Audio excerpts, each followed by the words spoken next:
बिस्मिल्लाहिर्रहमानिर्रहीम। अस्सलाम वालेकुम स्टूडेंट्स। डाटा माइनिंग की वीडियो लेक्चर सीरीज़ के सिलसिले में आज हम जिस टॉपिक के ऊपर बात करने के लिए जा रहे हैं वो है जेनेटिक एल्गोरिदम्स। तो स्टूडेंट्स, आज के लेक्चर में हम जेनेटिक एल्गोरिदम्स जो हैं इसका हम थोड़ा सा फंडामेंटल्स इसके पढ़ेंगे, इसका ओवरव्यू जानने की कोशिश करेंगे कि जेनेटिक एल्गोरिदम्स जो हैं वो क्या होते हैं और ये कंप्यूटर साइंस में जेनेटिक एल्गोरिदम्स का क्या काम है। क्योंकि जेनेटिक एल्गोरिदम्स जो हैं ये बेसिकली एक बायोलॉजिकल जो है फिनोमिना है जेनेटिक्स, और ये अगर हम कंप्यूटर साइंस की अगर बात करें तो यहाँ पे भी जेनेटिक एल्गोरिदम्स जो हैं वो अप्लाई होते हैं। या तो हम कंप्यूटर साइंस के एल्गोरिदम्स को बायोलॉजिकल फील्ड के अंदर जो है वो अप्लाई कर सकते हैं, या फिर हम जो हमारे बायोलॉजिकल एल्गोरिदम्स हैं, जो बायोलॉजिकल कॉन्सेप्ट है सॉरी, वो हम कहाँ पे अप्लाई कर सकते हैं, अपने कंप्यूटर साइंस में अप्लाई कर सकते हैं। तो वाइस वर्सा एक दूसरे के साथ हैं। ये एक दफ़ा दोबारा रिवाइज करता हूँ इस बात को कि भाई ऐसा भी हो सकता है कि ये बायोलॉजिकल जो हमारा कॉन्सेप्ट है जेनेटिक्स का, जो कि एवोल्यूशन से जो है इसका रिलेटेड है, तो ये जेनेटिक एल्गोरिदम जो है ये हमारे कंप्यूटर साइंस में किसी फील्ड में फॉर एग्जांपल हम सर्चिंग, ये बेसिकली एक सर्चिंग ह्यूरिस्टिक है, तो ये सर्च करने के लिए हम इसे इस्तेमाल कर सकते हैं। बायोलॉजिकल कॉन्सेप्ट को हम कंप्यूटर साइंस में इस्तेमाल कर सकते हैं सर्चिंग करने के लिए। कोई कॉन्सेप्ट हमने वो लेना है सिंपली, या फिर इसके अल्टरनेटिवली हम ये काम कर सकते हैं कि हम कंप्यूटर साइंस में के जो एल्गोरिदम्स हैं वो हम अप्लाई कर सकते हैं कहाँ पे, बायोलॉजिकल फील्ड के अंदर। वहाँ पे हम अगर फॉर एग्जांपल कोई प्रॉपर्टीज या फिर कोई कॉन्सेप्ट जो है उसे एक्सप्लॉइट करना चाहते हैं तो वहाँ पे भी हम कंप्यूटर साइंस को जो है वो अप्लाई कर सकते हैं। तो यहाँ से हम स्टार्ट लेते हैं इस तरह से कि भाई हमारा ये जो कॉन्सेप्ट है जेनेटिक एल्गोरिदम्स का, ये बेसिकली बायो से रिलेटेड है। यानी कि जो ह्यूमन एवोल्यूशन का जो कॉन्सेप्ट है जो कि चार्ल्स डार्विन ने हमें दिया था, उस पर ये बेस करता है जेनेटिक एल्गोरिदम्स। तो कंप्यूटर साइंस के जो स्टूडेंट्स हैं उन्होंने आमतौर पे बायो जो है वो नहीं पढ़ी हुई होती। तो अगर आपने फॉर एग्जांपल मैट्रिक में जो आप सेकेंडरी स्कूल सर्टिफिकेट है वहाँ तक हमने आमतौर पे बायोलॉजी जो है वो पढ़ी हुई होती है, बायो को हम एक्सप्लोर करते हैं, तो वो थोड़ा बहुत कॉन्सेप्ट जो है वो कंप्यूटर साइंस के स्टूडेंट्स को भी होना चाहिए इसका कि जेनेटिक्स क्या होती हैं, ये ह्यूमन की एवोल्यूशन जो है इर्तिका जिसे हम कहते हैं कि भाई इंसान जो है वो किस तरह से रिप्रोड्यूस करता है अपने आप को जब इसकी मेटिंग होती है टू इंडिविजुअल की, और तो फिर इससे ऑफ स्प्रिंग्स जो हैं वो डिवेल्प होते हैं, यानी कि इसके मजीद जो चाइल्ड होते हैं वो डिवेल्प होते हैं। तो क्या उसके अंदर जो मैथडोलॉजी है, क्या टेक्निक जो है वो इस्तेमाल होती है जब इंडिविजुअल्स जो होते हैं वो रिप्रोड्यूस करते हैं, जब वो चाइल्ड यानी जिन्हें ऑफस्प्रिंग भी कहा जाता है, जब वो प्रोड्यूस करते हैं, तो क्या उसके पीछे जो है वो मैथडोलॉजी है। तो ये आज कॉन्सेप्ट जो है हम कंप्यूटर साइंस में अप्लाई करने के लिए जा रहे हैं। तो एक और यहाँ पे क्वेश्चन जो है वो पैदा होता है, वो ये है कि भाई आखिर ये जेनेटिक्स को या जेनेटिक एल्गोरिदम का जिसे हमने नाम दिया, ये कुछ बेसिकली कुछ स्टेप्स हैं जिन्हें हम इंशाल्लाह ताला नेक्स्ट लेक्चर में जो है वो एक्सप्लोर करने की कोशिश करेंगे। तो इस एल्गोरिदम को जो है वो कम्प्लीटली इंशाल्लाह ताला हम एक्सप्लोर करेंगे कि इसके जो इसमें स्टेप्स हैं वो क्या क्या हैं और किस तरह से वो उन्हें हम परफॉर्म कर सकते हैं।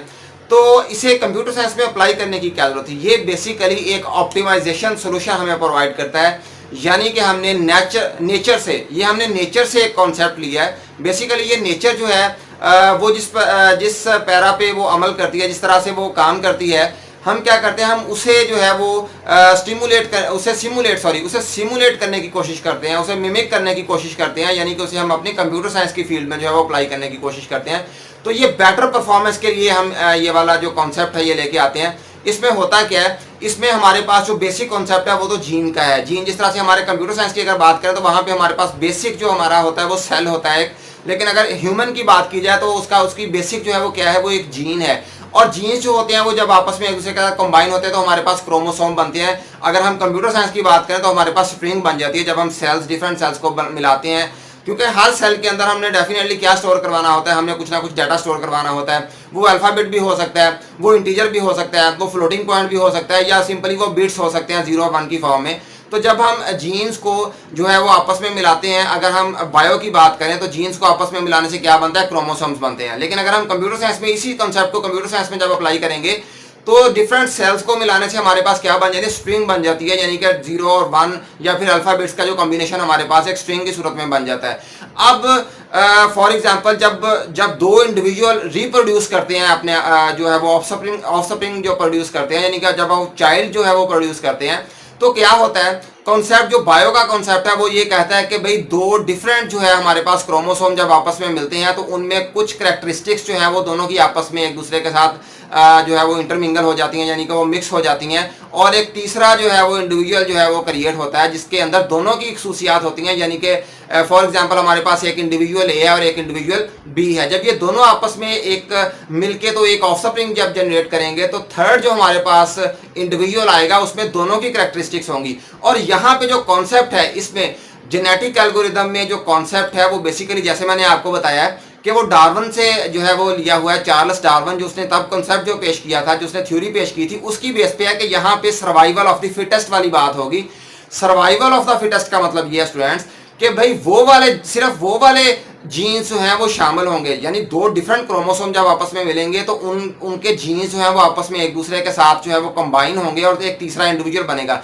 जब तीसरा क्रोमोसोम बनेगा यानी कि दो डिफरेंट क्रोमोसोम के मिलने से, दो डिफरेंट जीन्स के आपस में एक दूसरे के साथ मिलने से जो तीसरा क्रोमोसोम यानी कि स्ट्रिंग ऑफ जीन्स जो हमारे पास जो आएगी उसके अंदर जो है वो दोनों में से वो वाले जीन्स उठाए जाएंगे जो कि बेहतर परफॉर्मेंस जो है वो हमें देते हों।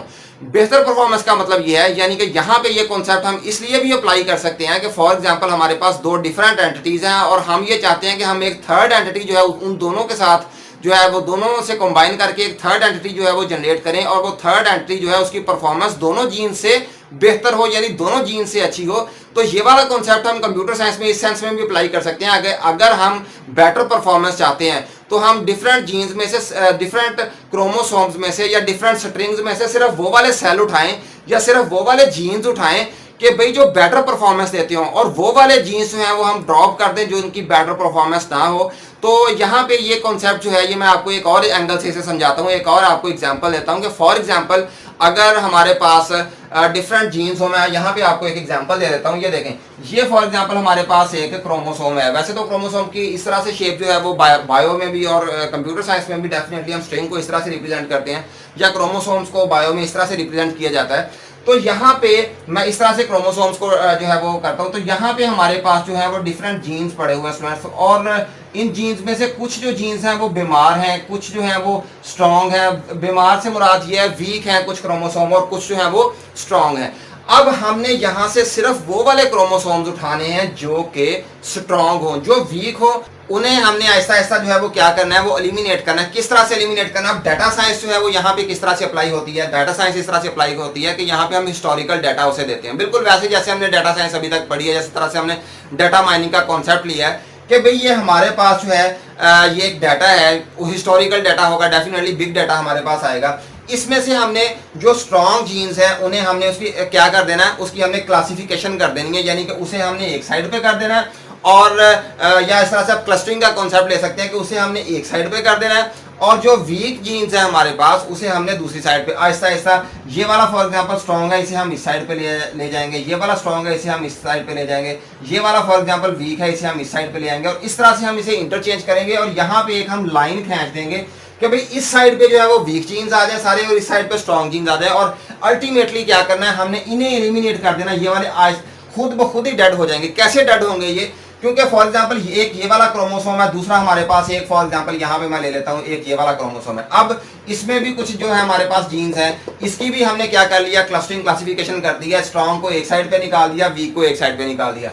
अब ये वाले जो है वो वीक हो गए हैं, ये वाले क्या है स्ट्रॉन्ग है। इसी तरह से यहाँ पे ये वाले क्या हो गए हैं वीक और ये वाले क्या हो गए हैं स्ट्रॉन्ग। अब हमने जब ये दोनों आपस में एक दूसरे के साथ क्रोमोसोम मिलेंगे तो ये वाले स्ट्रॉन्ग जो है इन्हें ही इन स्ट्रॉन्ग के साथ जो है वो मिलाया जाएगा ताकि एक नया क्रोमोसोम जनरेट हो। और जो ये वीक वाले हमारे आइडेंटिफाई हो चुके थे ये क्योंकि ये मेटिंग प्रोसेस में जो है वो एक दूसरे के साथ नहीं मिलेंगे, सिर्फ स्ट्रॉन्ग जो हमारे पास क्रोमोसोम है वही एक दूसरे के साथ जो है वो इंटरेक्ट करेंगे।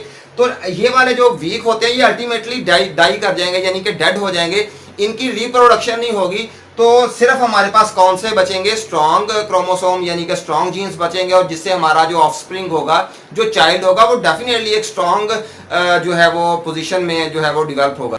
तो इस कॉन्सेप्ट से, इस एग्जांपल से ये वाजे होता है कि भाई अगर इस कॉन्सेप्ट को हम कंप्यूटर साइंस में अप्लाई करना चाहें, यानी कि हम अगर डाटा माइनिंग की बात करें वहाँ पे अप्लाई करना चाहें, हम ये देखना चाहते हैं कि भाई वो वाली जो स्ट्रॉन्ग हमारे पास प्रोडक्ट्स हैं फॉर एग्जांपल वो हमारे पास जो है वो नेक्स्ट हम जनरेट करते जाएं और जो वीक हैं उन्हें हम क्या करें, ड्रॉप करें। किस तरह से ड्रॉप करें कि भाई उनकी प्रोडक्शन हम बंद कर दें, जो ज़्यादा सेल नहीं हो रही उसकी प्रोडक्शन बंद कर दें, जो ज़्यादा सेल हो रही हैं उनकी प्रोडक्शन जो है वो हम नेक्स्ट जो है वो उससे मजीद उस तरह की आइटम जो है बनाते जाए। तो इस सेंस में भी हम इस कॉन्सेप्ट को अप्लाई कर सकते हैं। और अगर हम बायो की बात करें तो डेफिनेटली हम इस कॉन्सेप्ट को वहां पे भी अप्लाई कर सकते हैं, क्योंकि वहां पे भी रिसर्च वर्क होता है। तो ये कंप्यूटर साइंस जो है ये वहां पे भी हेल्पफुल हो सकता है। जो हमारे जेनेटिक्स वाले हैं या जो हमारे बायो वाले हैं, बायोलॉजी वाले हैं, तो वहां पे भी वो इस कॉन्सेप्ट को जो है अप्लाई कर सकते हैं। तो डिफरेंट एग्जांपल से, डिफरेंट एंगल से आप जो है वो इस कॉन्सेप्ट को देख सकते हैं। फॉर एग्जांपल हम ह्यूमन के सेल्स की बात करें तो वहां पे फॉर एग्जांपल कुछ ऐसे सेल्स होंगे जो कि फॉर एग्जांपल जिनमें जो कैंसर डिजीज डायग्नोज हो चुकी है, तो हमने किस तरह से जो हमारे पास हेल्दी जो सेल्स हैं उन्हें किस तरह से हम साइड पे कर सकते हैं, और जो डिजीज वाले जो सेल्स हैं उन्हें किस तरह से हम दूसरी साइड पे ला सकते हैं। तो ये वाला कॉन्सेप्ट जो है वहां पे भी अप्लाई हो सकता है। स्टूडेंट्स, अब हम क्या करते हैं, अब इस कॉन्सेप्ट को हमने थोड़ा सा थ्योरेटिकली जो है स्टडी कर लेते हैं। हमने कोशिश ये की है कि भाई इस कॉन्सेप्ट को समझ आ जाए हमें कि ये जेनेटिक एल्गोरिथम्स क्या होते हैं और किस तरह से ये अप्लाई किए जा सकते हैं। थ्योरेटिकली हम इसकी डेफिनेशन को देख लेते हैं। सबसे पहले जेनेटिक एल्गोरिथम क्या है? Genetic algorithm is a search heuristic that is inspired by Charles Darwin's theory of natural evolution। तो theory of natural evolution या जिसे उर्दू में इर्तिका कहा जाता है, वहां से हम इस कॉन्सेप्ट को उठाते हैं। और कॉन्सेप्ट क्या?